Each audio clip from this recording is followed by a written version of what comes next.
Hi, everyone. Welcome. It is Sunday, October 16th, 2022, and it is the Morgellons Call of the Week. I'm Robin, the co-host from Western Mass. It's a beautiful fall day here, and I'm so glad to be on this call with you guys. So I am the co-host, but the host is Richard Kuhns, the author of How to Get Your Life Back from Morgellons and Other Skin Parasites. He has written 11 editions of his book because he never stops learning. He never stops researching. We are his research team and help him in that as we discover new things that actually work. And so I think he is the world's foremost expert on Morgellons. I really do. And so many people have gotten their lives back through these calls, following the protocols in the book, free coaching. I mean, I just think it's an awesome thing. And at this time, I would like to welcome Richard Kuhns, author of How to Get Your Life Back from Morgellons and Other Skin Parasites. Thank you, Robin. Pleasure to be here every Sunday on the Morgellons Call of the Week. I don't think you'll find anything like this in the universe except right here, where there's a community that's focused and we work on the issues. It's a working call. It's based on the King diet. So to get off to the start, because this is going to be a Q&A session today, and we may get technical in our answers. So I need to let everyone know that the FDA requires me to inform you that I am not, and neither is any of my coaches, medical doctors, that before you start my diet or accept any of my recommendations or their recommendations, you're to thoroughly discuss them with your medical doctor to make sure they do not interfere with any health problems you're presently experiencing. The AMA says, well, we're not trained medically. We don't have a medical license. So only medical doctors can diagnose, treat, cure, and any disease, organic disease. What we can do is we can educate you. We can educate you in how to use the King diet, how to clean the organisms out of your skin, how to clean them out of your environment, and we can recommend targeted supplements to build health and immune functioning. That's what we are allowed to do. The program is entirely based on the King diet. I got an email earlier today from a fellow who first says, well, I got this and I got all these symptoms and blah, blah, blah, blah, and and my phone number, will you please call me, whatever. Well, first place, I don't call. This is a self-help program. I published a book. And then he later writes another email. I'm not, stop trying to sell me products. That was the email about the update on all the products that we have in the store so that people can go through and see what they may have missed by looking at the store. And I don't want to read a book, he says. Well, hey, I don't know what anybody has. In my first email, I said, if you haven't started the King diet, well, that's the crux of the program. Make the diet work. Now, what the hell does he have? I have no idea. Guess what? I didn't know what I had back in the 90s, So I did the diet and was fortunate the diet worked for me. So whatever the heck you have, do the diet. I'm not a medical doctor. Calling you is a waste of my time and a waste of your time. I'm only going to tell you, I don't know what you have. I can't diagnose you. I'm not a doctor. Do the diet. I can't promise you the diet is work. I'm not a medical doctor, but for many people, the diet works. So that's the first step. If the diet doesn't work, well, then obviously, or if you can't make the diet work, then obviously you've got something that I'm unaware of, and we're not on the same planet here. You need to go find your answers elsewhere. Okay, Chris, what kind of questions? Who's got questions? Oh, hi. Thank you so much, as always, for being here for us. I have a question about the product, calcium Dyclex. I've been wanting to access that. But I'm concerned because the issue at hand is I don't usually do well with any calcium supplements. And I notice with the calcium Dyclex that there is an additional concern about liver enzymes. And, I've taken in the past antifungal drugs like diflucan or Sporanax or nystatin. And I just wanted to know why, being that it's a supplement and a calcium supplement, why it would be a concern for one's liver. I don't quite understand that because it's not a pharmaceutical. So if you could expand on that, because I'm wanting to. Yeah, to answer your question, I have no idea. I just pass along the information given to me by the people who manufacture it. So we publish what's on their label on our site. So I have no idea. Yeah, because I just wondered about that. Why? I don't even. I have no idea. I'd have to go look it up and look at the ingredients, and I don't even have access to the internet here, so I don't know. You don't know? Yeah, I was concerned. It was kind of interesting. I can basically say that anything that requires liver enzymes, taking one bottle is not probably going to be an issue. It's just like it says pregnant mothers shouldn't be taking this. Discuss with your doctor. That's basically a safety thing to keep from getting sued. I got you. I figured as much. It's so crazy because it's just a supplement, and I've never seen it, like labeled like that unless it's a pharmaceutical. You have to have a prescription for, like a diflucan or Sporanax or nystatin. You know what I'm saying? So yeah, was because I was going to try it, and because I wanted to know if anyone else had, because I'm so dealing with mold issues and the mutations, the MTFHR, and a lot of other cofactors here, especially my environment, but physical environment. But yeah, so I just was wondering if anyone had any experience, Okay. No, that's the first question ever showed up. So, okay, thank you.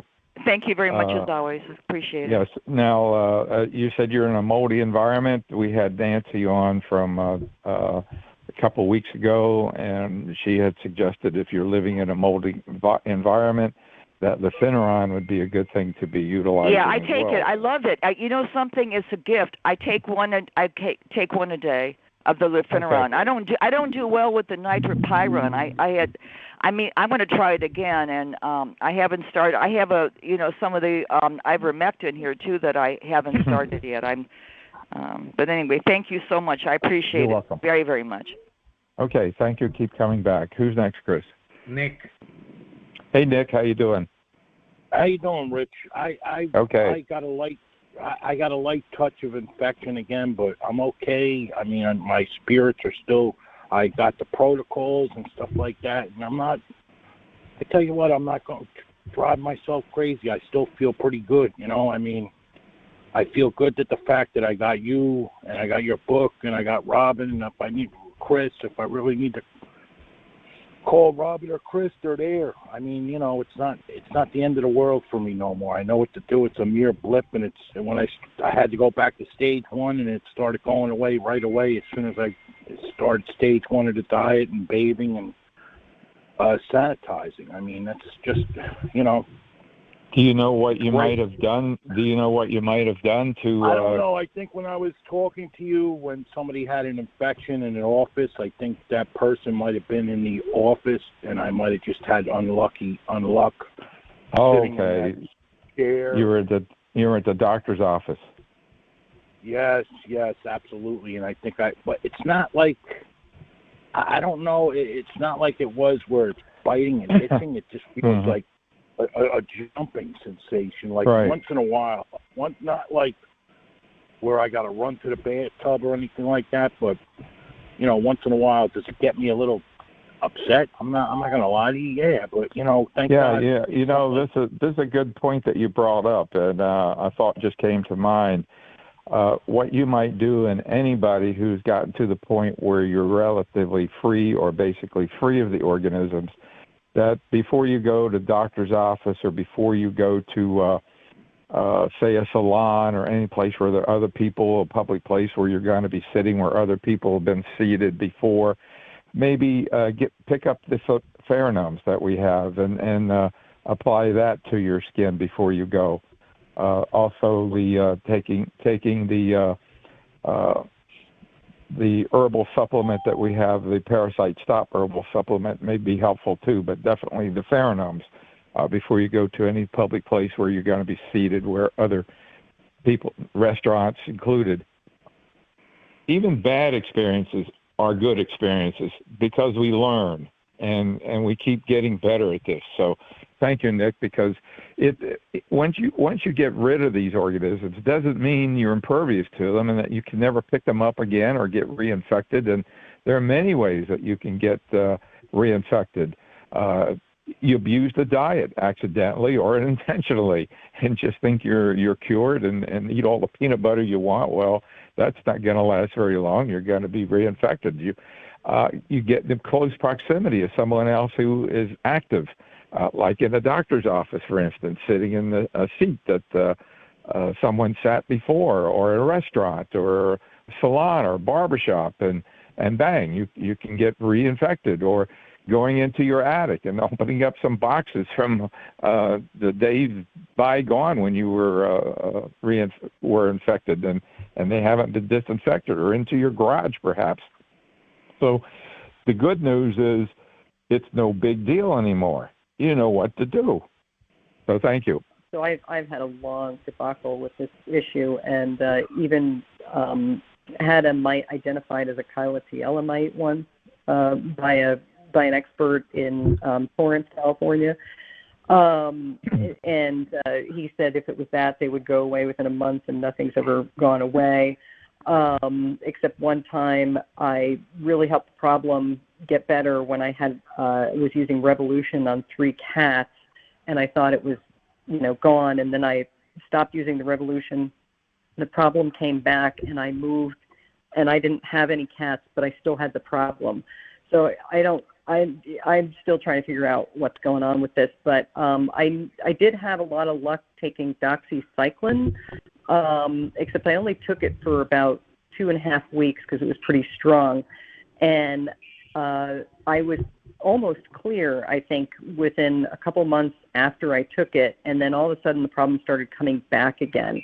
I noticed online that there's a guy called Sharkman, and people were talking about this Sharkman's protocol, which is doxycycline and ivermectin together. I've taken them both separately.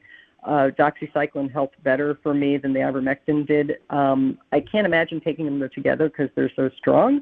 But do you know anything about this? Is this a good thing? And how long are you supposed to take them and that kind of thing? I don't go that route at all. I don't go the route of ivermectin. I don't go the route of doxycycline because I'm not a medical doctor and would never, ever suggest or prescribe it. We have a natural antibiotic. You're new to the program? I'm new. Yeah. Okay. All right. So number one, as I went into the tirade when I started the program, make the diet work. Make the diet work. Doxycycline typically is used for Lyme disease. According to the researchers that get reported on Charles Homeland Association, Morgellons Association, 9 out of 10 of us have Lyme disease. I don't doubt that. It's a cofactor. Our Garcillin is probably the best antibiotic, a friendly antibiotic. It's part of my protocol for Lyme disease.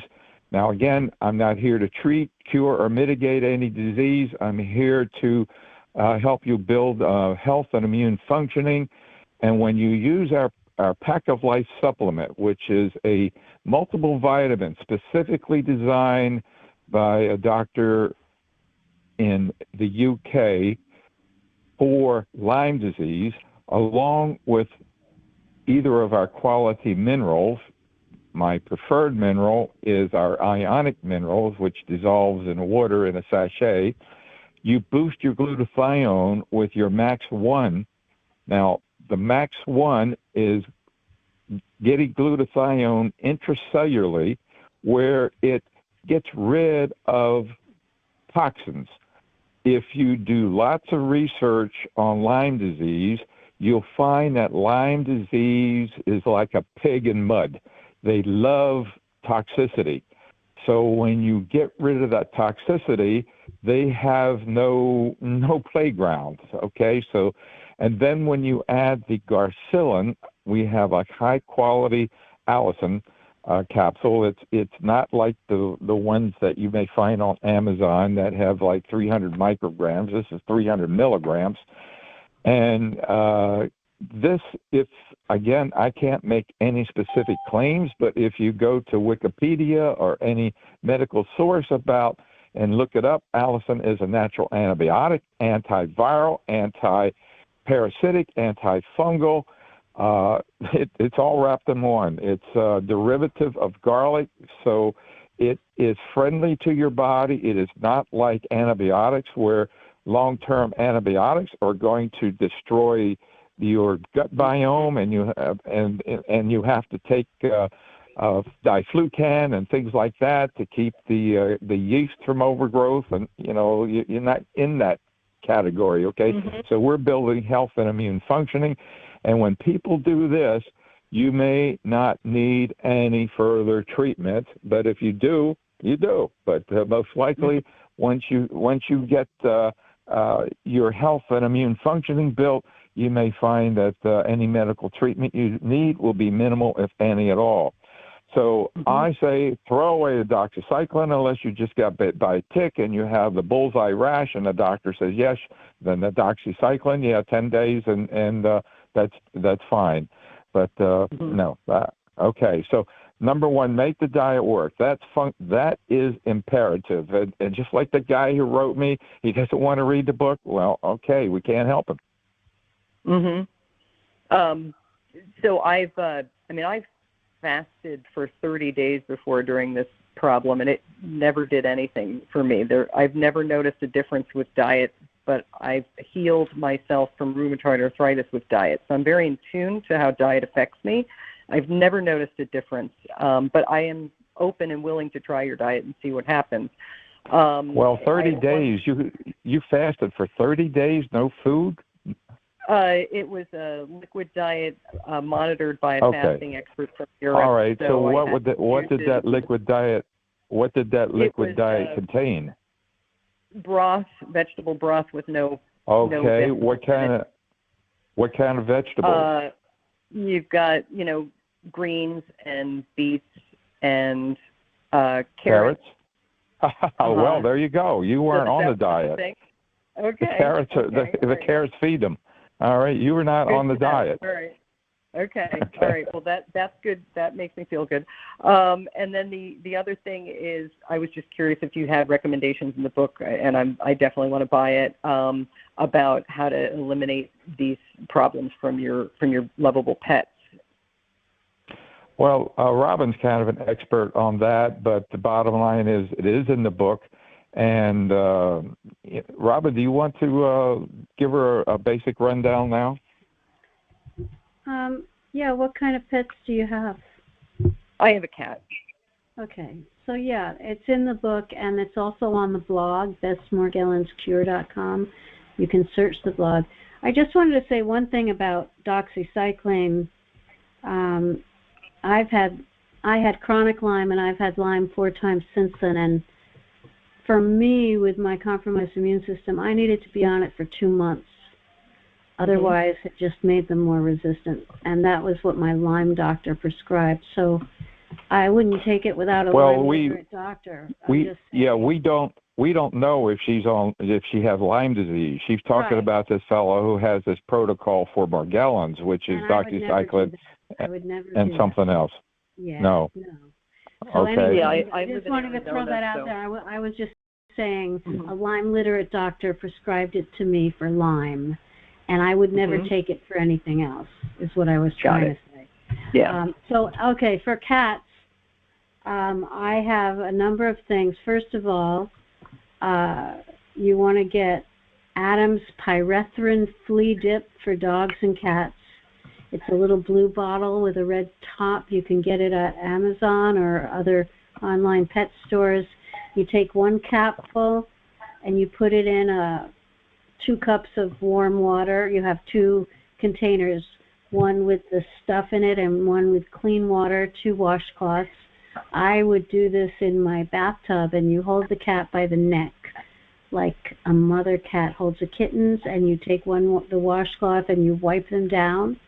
The goal is to leave it on the cat for 10 minutes. If you can get to 7 or 8 minutes, you're doing really well. And then you take another washcloth and rinse it off. And you do that if they're badly infected. I would suggest doing it weekly. You also can rub diatomaceous, food-grade diatomaceous earth into their fur. Definitely wash their bedding and then sprinkle it with diatomaceous earth. They should be on cat lufeneron once a month, which goes by weight. And they can, if there's mites involved, they can, I forget what the name for night and pyram is, but there's also night and pyram that goes by weight, and you can give that to them 2 or 3 times a week. And you just open the pills and you sprinkle it on their food. NIT, how do you spell night and pyram? NIT. Okay, here's where you get the information for that. You go to this website, shop, like SHOP, the number 4, Morgellons.com.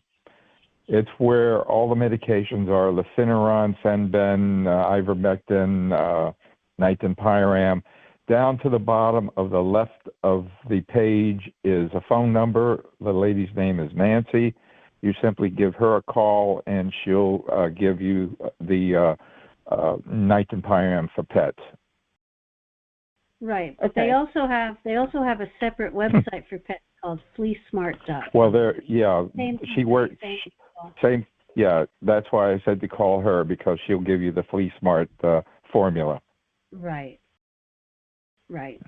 So she'll take that order. Right. And then you can also spray or wipe your pet's fur down with Richard's enzyme cleaner, in a spray bottle. I kind of spray it like a gentle shower over my cat. And then for food, you want to have really clean food. I use Origen Regional Red for dry food. And then I use, I think it's called Perfect.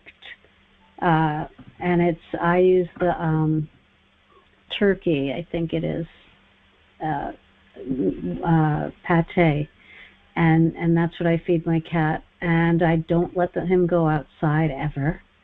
He is now an inside cat, because if you let your cat go outside, they just get reinfested, because these things are outside as well. I mean, they're carried by ticks and fleas and springtails, and they're, surround your house. They're in your environment. And that's the other thing, is read the book and start working on the environment as well as you and your cat.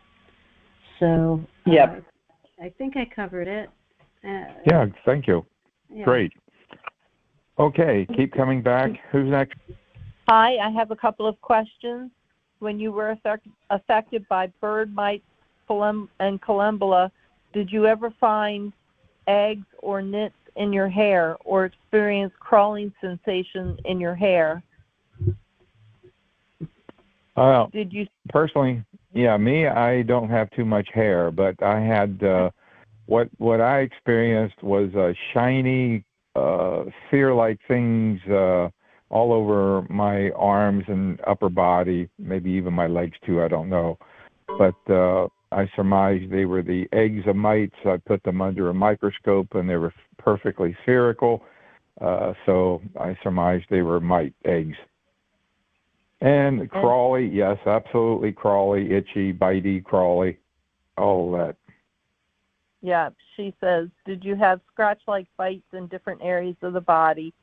And do you know if calumbula or bird mites produces linear bite marks?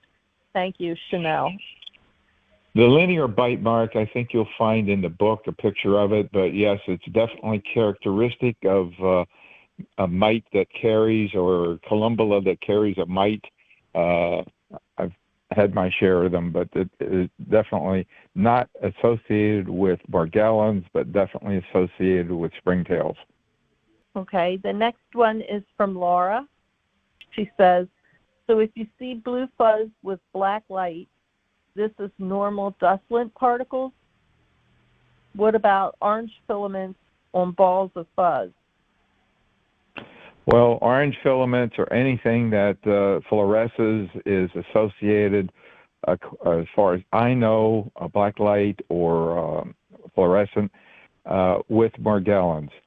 Now, the question may be if you've been in the program and, starting it, if you find them, are they new or are they old? You don't really know, so you just go by the fact that if you find them, that's an indication, according to Dr. Saverly in her book called Morgellons, The Legitimization of a Disease, that filaments and fibers are indicative of what Morgellons is. In fact, of all the possible symptoms, it boils down to the only thing that determines whether or not you may have Morgellons is the presence of those filaments and fibers that are fluorescent. Other symptoms such as itching and biting, that could be anything. It could be Morgellons, it could be mites, it could be springtails, crawling sensations, same thing. Rashes, same thing. They're not indicative just to Morgellons. They're indicative of other infectious things going on, bacteria, viruses, parasites, and so forth. Next question. And I know the answer to the first part of this because you don't have internet, but she says, if possible, can you share your best bread recipe made with brown rice flour? And is brown rice okay for springtails too? Brown rice is generally very good for everybody. Now, I used to say do the diet many, many years ago. And being here, as Robin said earlier, each of you are my research team. So I learned over the course of time that it's more than just do the diet. It's really make the diet work for you. And what that means is that there are many people that have come on the call who have gone to the nth degree. Rather than just do the diet and find that they still had a problem and give up, as many people do, they went a little further. Because Chapter 4 says, keep an eating diary and note what you eat and if you react to it. So they found that, for instance, that they react to maybe butter or lard, animal fat, or they react to rice bran oil. Those things are all on the diet, but making the diet work for them meant getting rid of those things for a period of time. That includes spelt, maybe, includes rice, maybe. White rice we generally avoid in the case that if people have digestive issues, when they come to the program, they have a bloating, they have issues with digestion, it's a good indication, and particularly if they are eating too many sweets and processed foods and a bit overweight, it's an indication that we have fungal issues involved, and which means Candida albicans could be there.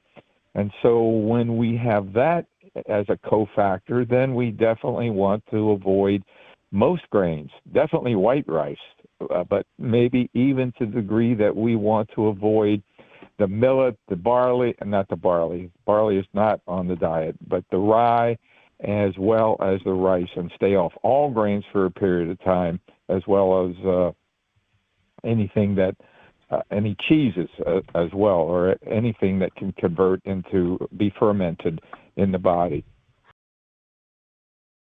Can I just add something to that, Richard? Yeah, sure.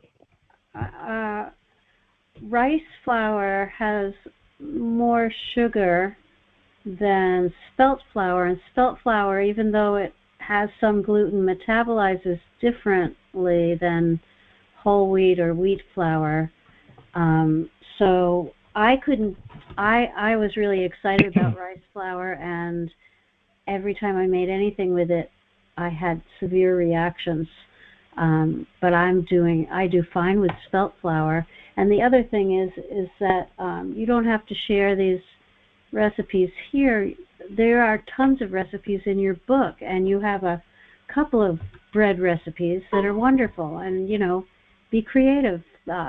Try different flours if you don't want to use the one in the recipe. But just right. be aware Many people just write me questions, and I just say, go read chapter 5, because that's where it is. Right. Or go to the blog. If you go to the blog and you do the search function, you can search for recipe, and the blog has many recipes that are published, and it'll take you to any of them. And the blog is at bestmorgellonscure.com. Best, like the best man at a wedding, bestmorgellonscure.com. Okay, who's next? What's the next question? She says, which of your enzyme sprays would be best to spray on what I see with the black light and other environments I work in? I put a request in for a coach with my order, and I will finalize after I know what to order. Thanks, Laura. Yeah, we only have one enzyme, Clean 'em Up Zymes, and the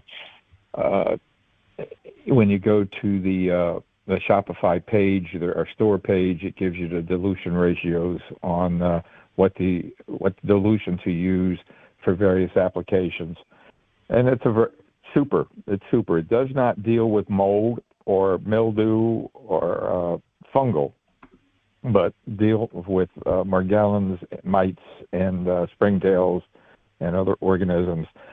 But we don't. Somebody asked me about insects. I don't know about flies and ants and things like that, whether it has any impact on them. Do you, Chris? Do you know if our enzyme cleaner has any impact on insects like ants? No. The enzyme cleaner works this way.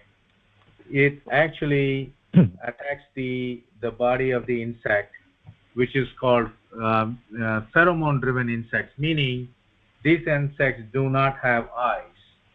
They operate by smell. Like a very good example would be mosquito. Another good example would be head lice, or a cockroach, or a bed bug. They do not have eyes, and they also do not have the regular respiratory system. So the respiratory system is actually holes in their body, in their underbelly.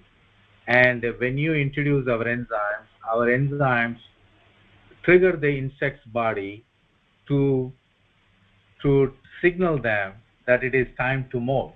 So these insects constantly molt by triggering an enzyme, and that's how they molt when they're ready to molt out of their old skin.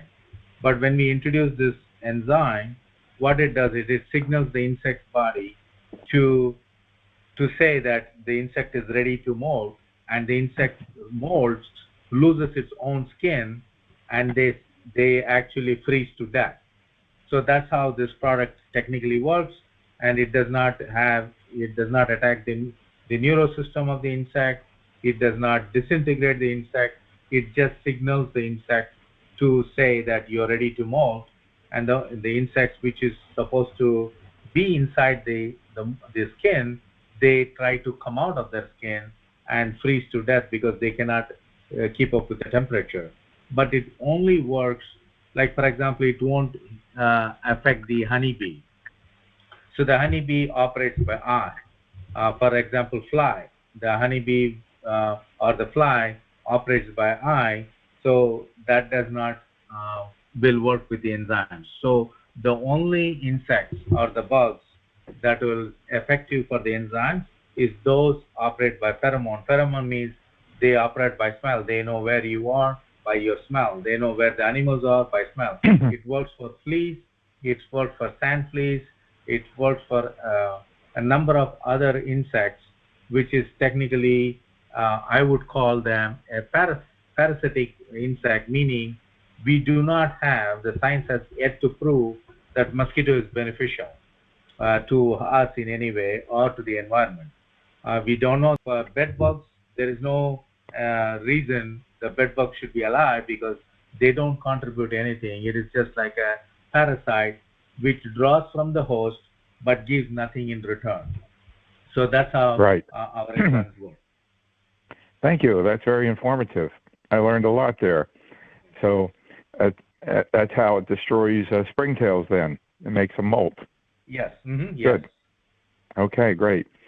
Okay, I think that will conclude this portion of the program.